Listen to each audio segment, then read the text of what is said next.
It started like any other evening, no warning, no sign that this night would be different. The city outside his window was doing what it always did. Lights flickered on one by one. Cars passed below like distant thoughts. Somewhere, someone laughed. Somewhere else, a door closed. Life continued without asking if he was ready. He stood still for a moment, hand resting on the window frame, watching reflections move across the glass. His own face stared back at him, softer in the dim light, quieter than it used to be. He noticed that. How quiet he had become. Not in a sad way, just contained, like a room after everyone has left. He had finished everything he needed to do, emails answered, tasks completed, messages replied with the right words, the right emojis, the right timing. From the outside, it looked like a good day, a productive one, but productivity has a way of hiding the truth. It fills time without filling the space inside. He turned away from the window and sat down. The chair made a small sound against the floor. Familiar, comforting. The room felt smaller at night, but also safer. No expectations, no performances, just him and the quiet he rarely allowed himself to hear. His phone lay on the table, screen dark, face down. It had been there all evening, waiting patiently. It always waited. He knew that if he picked it up, time would dissolve. Minutes would blur into an hour into nothing memorable. He had done that so many nights before, not because he wanted to, because it was easier than sitting with his thoughts, easier than noticing the weight he carried without realizing it. Tonight something was different, not loud, not dramatic, just a resistance, a gentle pause, as if some part of him whispered, "Stay here." So he did. He leaned back and closed his eyes for a moment. The silence felt thick at first, heavy, like standing in a room after the music stops. His mind reached for distractions automatically. Old conversations, things he should have said, things he shouldn't have done. But he didn't chase them. He let them pass, like clouds moving across a night sky. Slowly, his breathing changed, deeper, slower, the kind of breathing you forget how to do when life is loud. He realized how long it had been since he last sat with nothing to prove, no one to impress, no future moment to prepare for, just this chair, this room, this quiet evening. A memory surfaced without effort, not a sharp one, a soft one, a younger version of himself, lying awake years ago, staring at a ceiling that looked much like this one. Back then, he thought adulthood would feel clearer, that answers would arrive with time, that certainty would replace confusion. He smiled faintly at the thought. Not bitter, just aware. Life hadn't turned out wrong, it had just turned out human, full of half answers, partial wins, silent struggles no one warned him about. He opened his eyes again. The room hadn't changed, but he had, just a little, enough to notice. He noticed the sound of his own breath, the hum of the building. A distant siren far away, not urgent, just existing. He thought about how many nights he had rushed through like this one, how often he treated evenings as something to get past instead of something to be inside. Mornings were always about becoming. Evenings were supposed to be about arriving.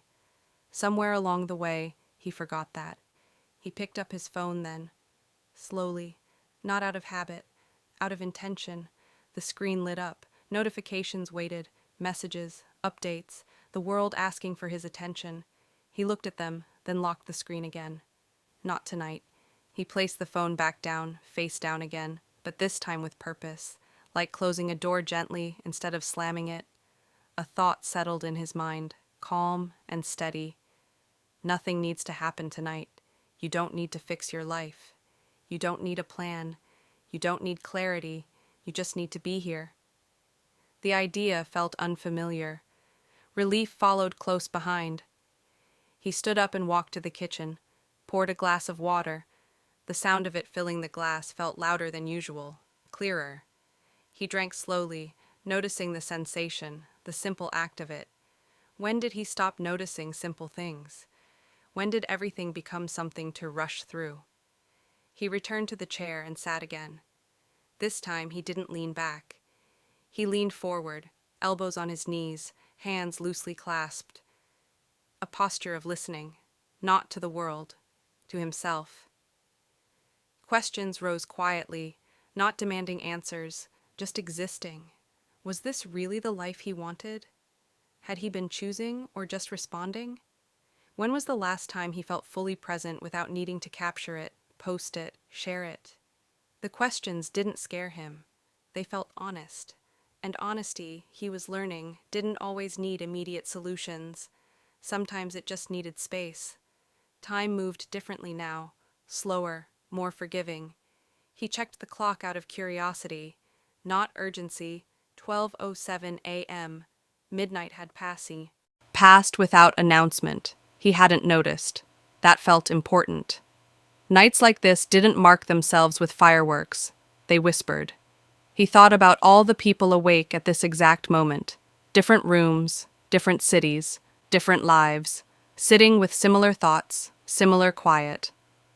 The world felt smaller when he imagined that, less isolating. He wasn't alone in this pause. He wasn't behind. He wasn't late. He was simply here, like everyone else, doing his best to understand himself in the dark.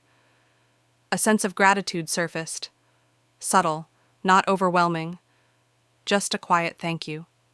For this moment. For this stillness. For the chance to stop running, even briefly.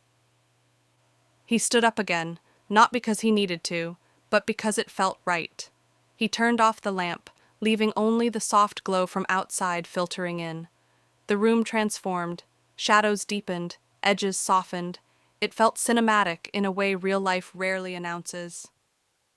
He lay down on the bed, not scrolling, not listening to anything, just letting the ceiling fade into darkness.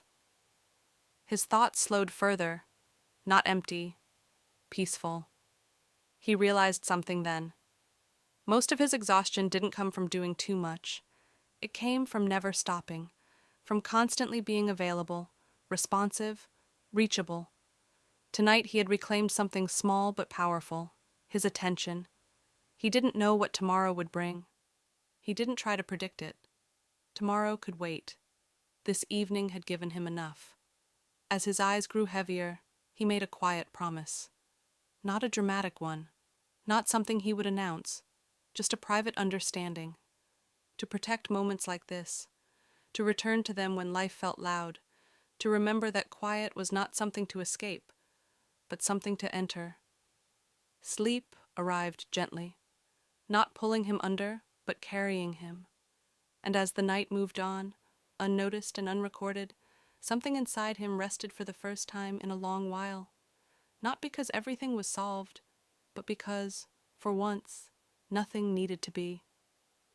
And somewhere between the last conscious thought and the first dream, he understood why these quiet evenings mattered. They didn't change his life all at once. They changed the way he walked through it, slowly, intentionally, one silent night at a time. If this story stayed with you, maybe this quiet evening mattered too. Thank you for spending these moments with Quiet Evenings. If you enjoy stories that don't shout, but stay, consider subscribing. More quiet nights are waiting.